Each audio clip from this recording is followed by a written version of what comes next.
me. I'm a pulmonary critical care physician, a wife, a mom, a soccer coach, a fledgling cook, and a yoga enthusiast here in South Jersey. I've been practicing critical care medicine for well over 17 years. And what I love about critical care medicine is that it's dynamic and cutting edge. You need to be on top of your game and know all the current therapies, which hasn't been any more evident than it has been since the start of this coronavirus pandemic.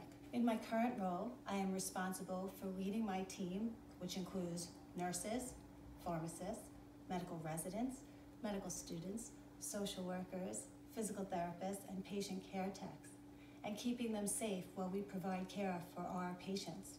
As an associate clinical professor at one of the local medical schools, I am able to have the privilege to teach medical students, as well as medical residents, social work students, pharmacy students, and physical therapy students as they go through their clinical rotations in the intensive care unit. It truly is my dream job because not only am I influencing the health of my current patients and their families, but I am extending that care onward by having the privilege of training the future healthcare teams in this country. I have always wanted to be a physician from the time I was a little girl, glued to the television watching Ellen Alda on MASH.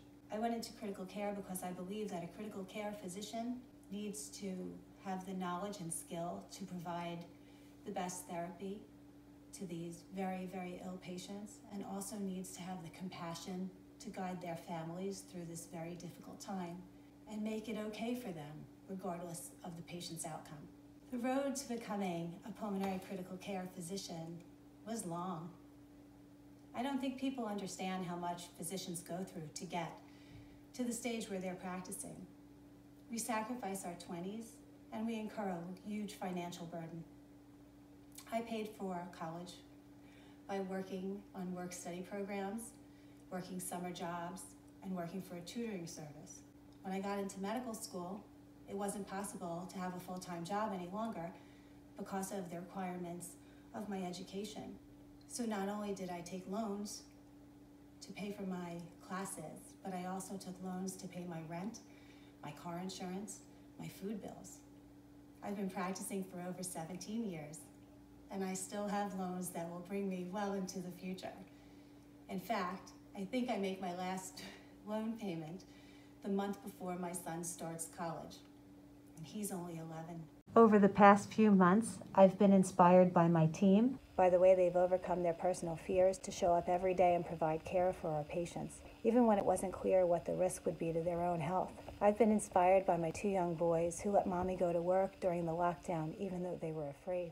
I've been inspired by all of the essential workers, and I don't just mean healthcare. I mean people at the grocery store, delivery people, people at the pharmacies, the teachers, the firemen, the police officers, and everyone who continue to do their job every day to keep all of us safe and fed and well taken care of.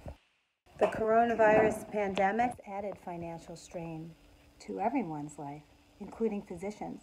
We had to spend money to redo our HVAC system in our office, to get PPE for ourselves and for our workers to keep everyone safe when they came for their medical care.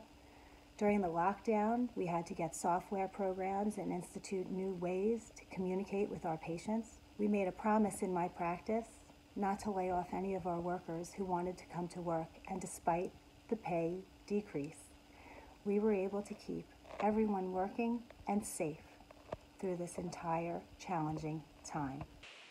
One of the best pieces of advice I've ever been given is a simple statement that we use many times throughout the day. Just take a breath. Take a breath and realize we're all going to get through this together.